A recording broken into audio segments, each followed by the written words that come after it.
Hello everyone, শুভ সকাল। তো সকালবেলার নাস্তা রেডি করতেছি।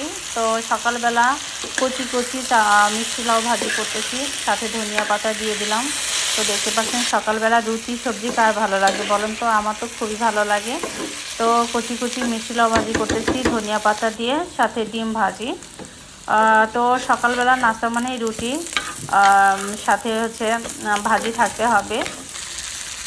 এই তো আমার মিষ্টি লাউ ভাজি কমপ্লিট, ডিম ভাজি কমপ্লিট, দেখতে পাচ্ছেন। আর এদিকে অনেকগুলো রুটি বেলে নিয়েছি, এগুলো আমাকে খালা করে দিয়েছে। তো কিছু সেঁকে নিলাম, আর বাকিগুলো আমি হালকা সেঁকে রেখে দিব। এই তো আমার সকালবেলা নাস্তা রেডি। তো কেমন হয়েছে অবশ্যই কমেন্ট করবেন।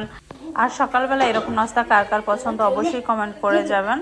তো গাড়ি দেখতেই পাচ্ছেন আমার সকালের নাস্তা রেডি হয়ে গেলো। এখন সকালবেলা আরেকটা জিনিস খাই, সেটা হচ্ছে খালি পেটে বিটরুট জুস খাই। তো দেখতে পাচ্ছেন বিটরুট ব্লেন্ডার করে সেঁকে নিয়েছি।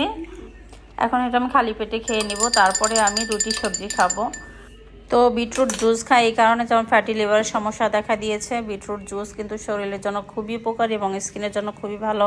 তো আপনারা চেষ্টা করবেন বিটরুট জুস খেতে। আর এই যে দেখতে পাচ্ছেন রুটিগুলোকে হালকা সেঁকে রেখে দিচ্ছি, যাতে আমি 2 দিন খেতে পারি। আর আমি এই পরিমাপেই খেতে বানিয়ে নিই। তো আপনারা কে কীরকম করেন অবশ্যই কমেন্ট করবেন। তো সবাই ভালো থাকেন, আল্লাহ হাফেজ।